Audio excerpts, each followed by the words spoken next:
Hi there, weather fans. This is Hardcore Weather for Wednesday, September 24th, 2008. Hi there, I'm Rick Mitchell, Chief Meteorologist with KOCO TV in Oklahoma City.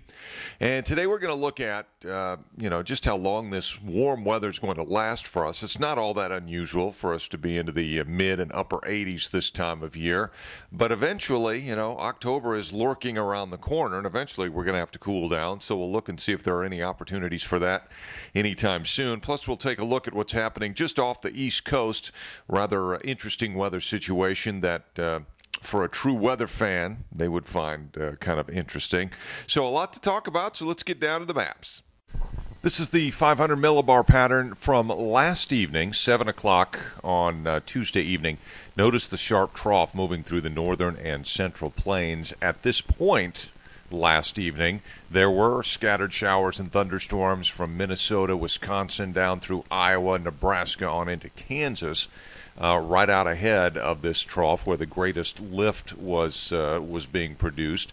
There were numerous reports of generally dime to perhaps $half size hail through portions of Kansas, Nebraska, and Colorado, or Iowa. A couple of wind reports up around 50 to 60 miles per hour. So marginally severe thunderstorms. This trough is going to continue to push onto the east and weaken. In fact, the severe weather threat has diminished quite a bit for today.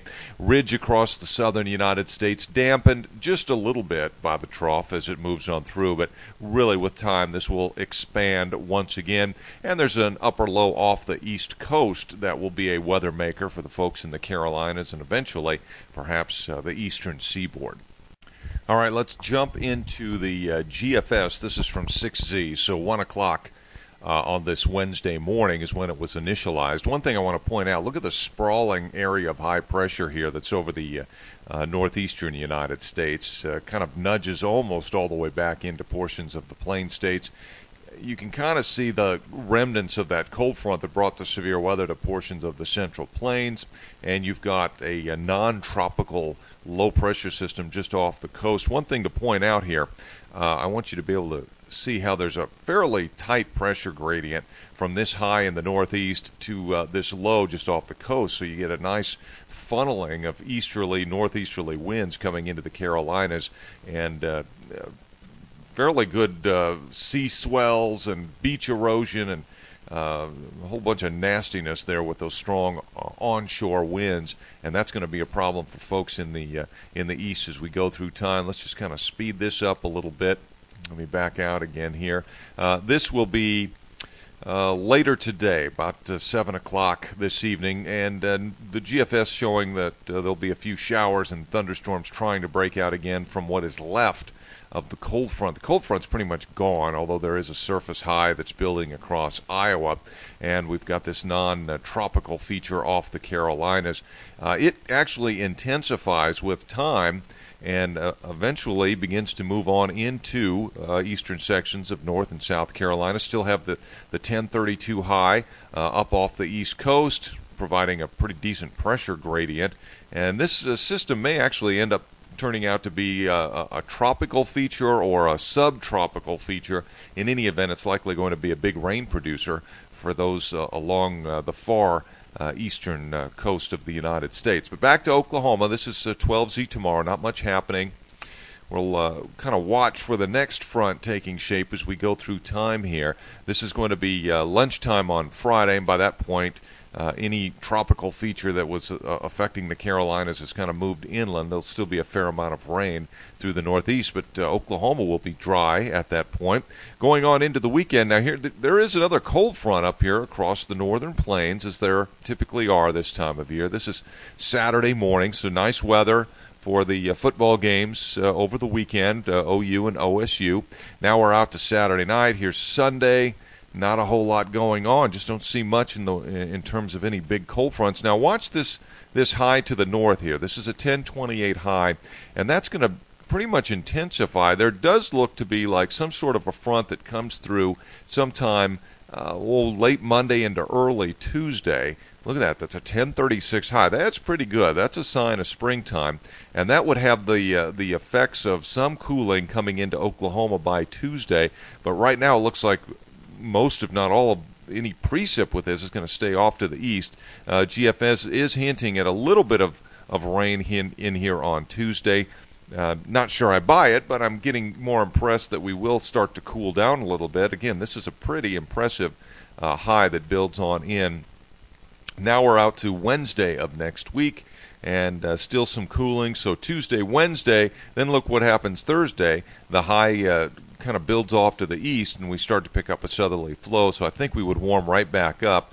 There is Friday morning, and you start to see troughing east of the Rockies, and that's going to mean a southerly wind, so we would warm up fairly quickly. So maybe a quick shot of cooler air Tuesday, Wednesday. We warm up Thursday, Friday. Now we're into Saturday, the 4th of October, and a pretty good southerly wind. Here comes another front off to the northwest. Okay, now we're way out to Monday the 6th, and a pretty good cold front that is prog to come in at some point, maybe Tuesday the 7th, and then another one way at the end of the period.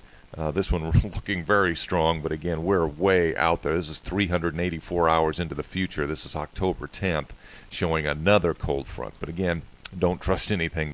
All right, let's quickly look at the 500 millibar flow from the same model, and watch how the trough to our north just kind of lifts on into Canada. The ridge across the southern United States continues to build, and we'll go fairly quickly. That upper low, this is the upper reflection of that surface pattern, and the upper low moves into the Carolinas and produces some rain. This is Friday morning, and as we go on into the weekend, ridge pretty much in place over the southern plains on into the southwest. You have your main jet stream to the north and this upper trough in the east.